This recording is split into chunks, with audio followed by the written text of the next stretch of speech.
Hey guys, I'm bringing you outside today to talk to you about ways you can keep your shot smooth and stable if you do not have a gimbal or a steadicam. If you guys know different ways than the ones I'll explain today, let me know in the comments below. I would love to hear from you. So the first couple ways are by using your camera strap and just pushing your camera away from your body with some strength, acting as almost an extension of your body. I'm using a Canon T5i right now, which is an entry-level camera with no in-body stabilization, so it's not going to be as smooth as a gimbal, obviously, but these techniques do make a difference. So the first technique I'm going to talk about, I'm going to call the two-hand straight push. I'm making these names up, but they're simple and you'll kind of get the point. So the first thing you're going to do is put the camera strap around your neck, and all you're going to do is push using your hands, acting as an extension of your body. The camera straps are acting as an extension of your body. Just keep everything nice and tight and use your knees to act as a dolly and a slider to move back and forth or do, say, an orbiting shot. This is a really simple one, and I find I do this one the most. So this, oh boy, come on, go behind that cloud. There we go, come on.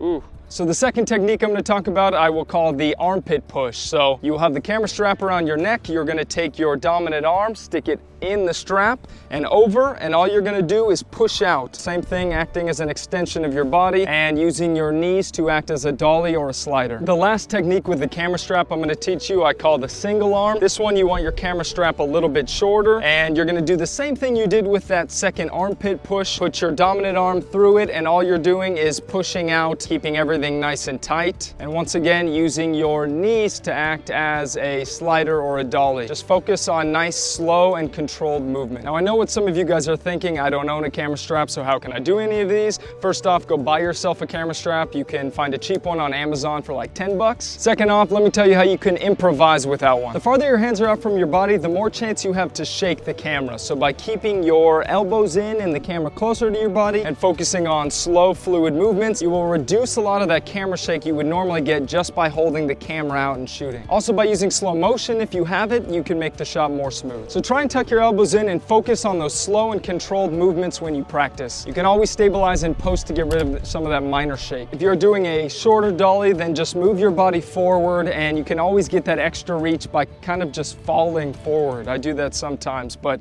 just know at the end of that shot, it's not going to be as smooth. If you're simulating a sliding shot, still keep your elbows in with your camera close to your body, and just use your knees once again to slowly move from side to side, but keep in mind that the motion of your shot will go up and down because of your hip dropping to one side at the end of your motion. Let me know how these techniques worked out for you guys, and if I missed any, please shoot me a comment below. I would love to hear from you. Also, press that thumbs up button if the information proved to be valuable or was just a nice refresher on what you already knew.